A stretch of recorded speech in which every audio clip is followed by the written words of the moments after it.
So diggity diggity diggity diggity hey, diggity diggity diggity diggity hey, diggity diggity diggity diggity hey, diggity diggity diggity diggity hey.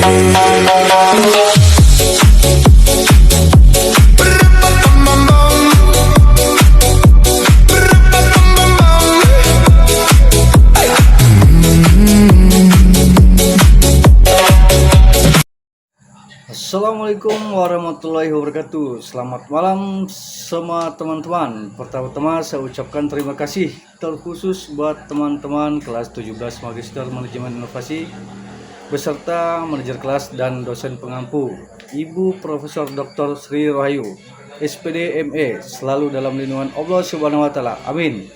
Oke teman-teman, perlu kita ketahui bersama di era masyarakat modern yang dinamis, pembangunan ekonomi tidak lagi sekedar bergantung pada ekspor bahan mentah, melainkan bertumpu pada penguatan nilai tambah melalui hilirisasi industri sebagai mesin utama pertumbuhan yang berkelanjutan dan berbasis inovasi teknologi.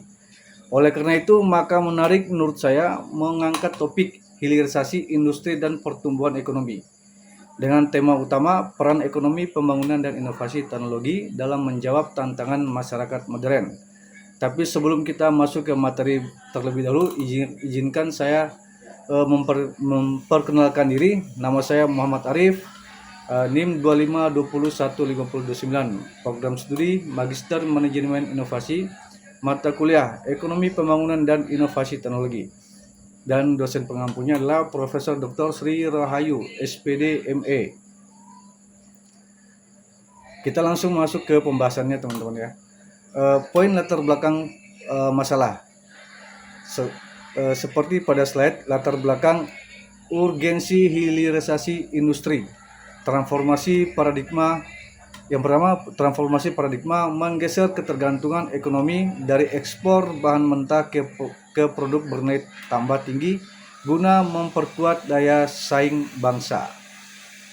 Latar belakang kedua, ketahanan ekonomi, memitigasi kerentanan terhadap volatilitas harga komoditas global dengan memverifikasi produk ekspor. Kemudian inovasi dan transfer teknologi, mendorong adopsi teknologi manufaktur modern serta peningkatan kualitas SDM lokal untuk industri berteknologi tinggi. Kemudian posisi rantai pasok global, integrasi strategis dalam rantai pasok industri masa depan seperti baterai atau EV untuk memastikan pertumbuhan yang berkelanjutan. Nah, jadi transformasi paradigma maksudnya mengubah cara pandang ekonomi negara. Kita tidak lagi hanya mengandalkan ekspor bahan mentah atau barang mentah yang murah, tetapi mengolahnya menjadi produk bernilai tambah, barang jadi atau setengah jadi yang lebih mahal. Ini dilakukan agar daya saing bangsa di pasar global semakin kuat. Kemudian ketahanan ekonomi. Harga komoditas mentah di pasar dunia sering naik turun atau volatil dan sangat berisiko bagi ekonomi kita. Dengan melakukan hilirisasi, kita memiliki diversifikasi produk atau produk yang lebih beragam, sehingga ekonomi negara menjadi lebih stabil dan tidak gampang goyah oleh perubahan harga pasar global.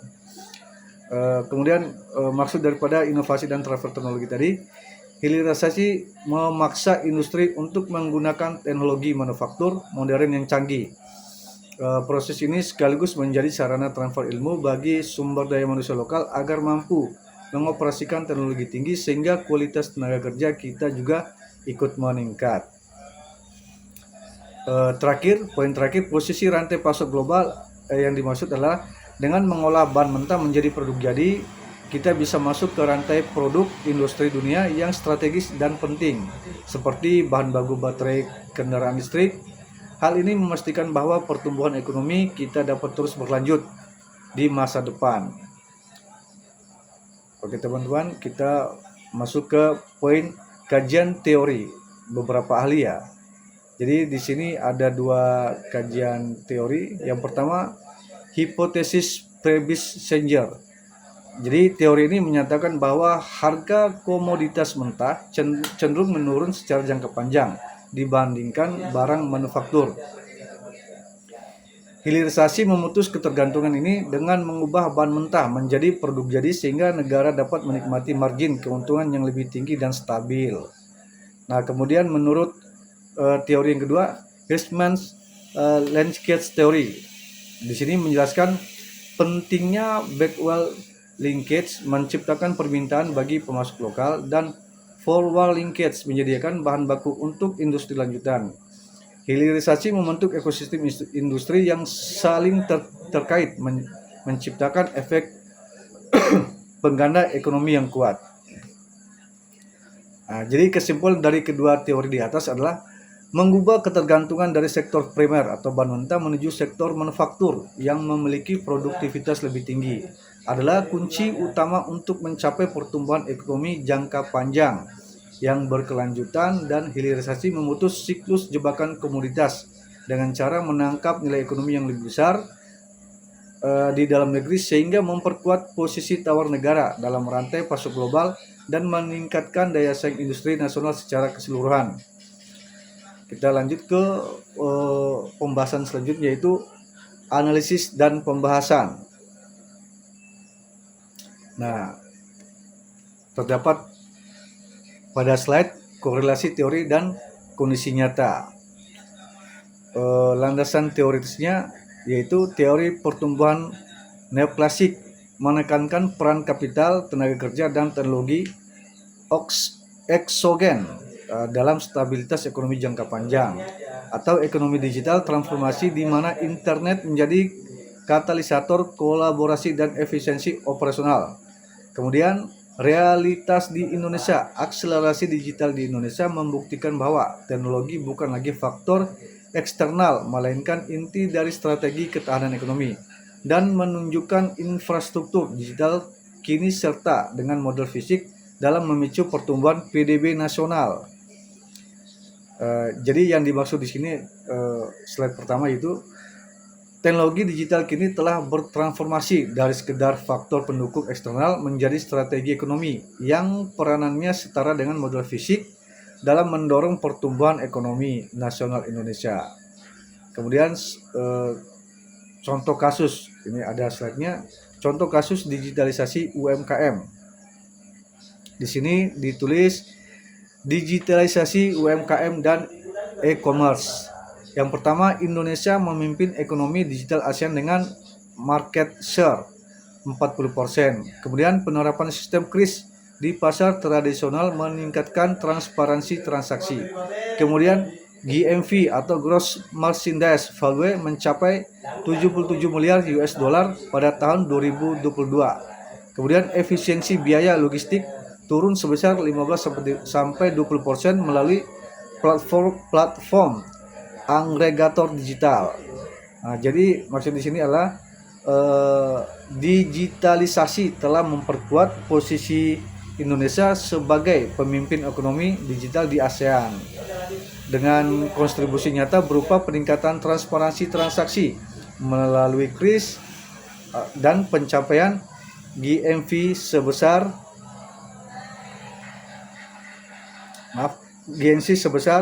77 miliar US dollar pada tahun 2022, serta efisiensi biaya logistik sebesar 15-20% melalui pemanfaatan platform digital.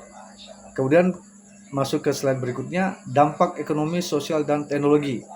Di sini ada 3 dampak, yaitu ekonomi, sosial, dan teknologi. Yang pertama ekonomi, peningkatan efisiensi biaya transaksi, perluasan jangkauan pasar hingga skala global, dan terciptanya model bisnis baru startup dan fintech.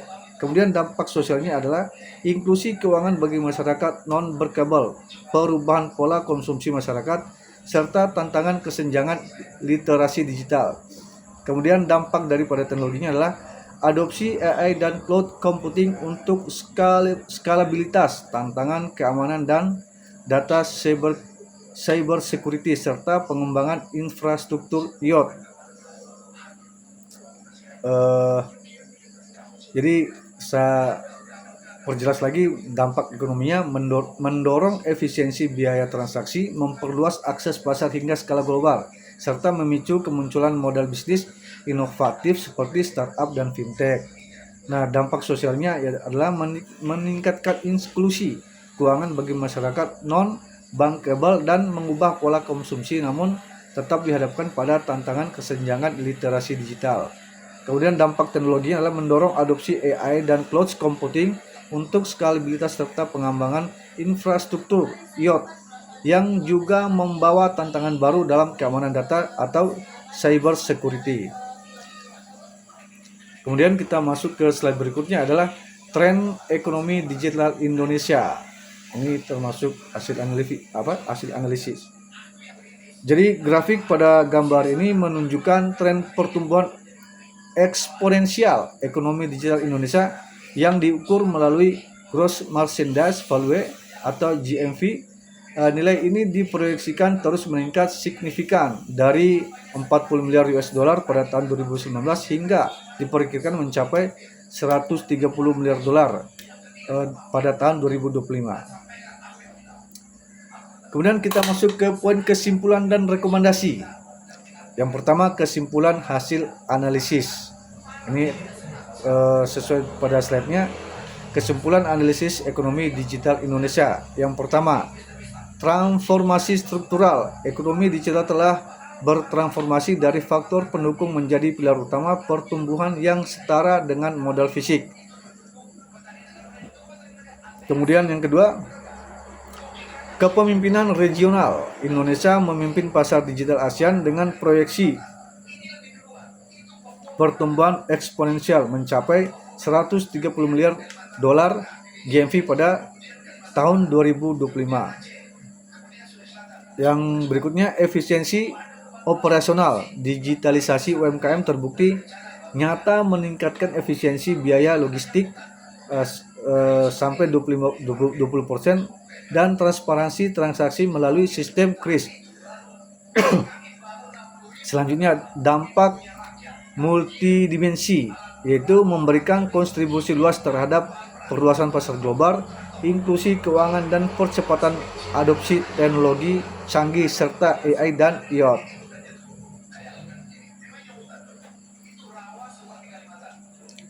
Kemudian rekomendasi strategis. Nah, ini sesuai pada slide-nya. Yang pertama, akselerasi literasi. Mempercepat program edukasi digital dan pelatihan untuk UMKM guna mengatasi kesenjangan literasi serta peningkatan adopsi teknologi secara efektif. Kemudian penguatan infrastruktur, yaitu fokus pada peningkatan keamanan cyber atau cyber security serta pengembangan infrastruktur IoT dan cloud yang andal untuk mendukung skalabilitas bisnis. Kemudian inklusivitas finansial, mendorong inovasi fintech yang lebih inklusif agar manfaat ekonomi digital dapat dirasakan secara merata oleh masyarakat hingga ke pelosok Indonesia. Kesimpulannya, singkat dari rekomendasi strategisnya adalah perlunya pendekatan holistik yang mengintegrasikan peningkatan literasi digital, penguatan infrastruktur teknologi dan keamanan cyber, serta perluasan inklusivitas finansial untuk memastikan pertumbuhan ekonomi digital yang berkelanjutan dan merata di seluruh Indonesia. Oke teman-teman, kita sudah pada sampai ke penghujung video. Jadi digitalisasi bukan sekedar inovasi, melainkan komitmen kita untuk membangun fondasi ekonomi Indonesia yang lebih tangguh dan inklusif. Saya akhiri, terima kasih atas perhatiannya. Lebih dan kurangnya saya mohon maaf. Wabillahi taufik wal hidayah. Wassalamualaikum warahmatullahi wabarakatuh.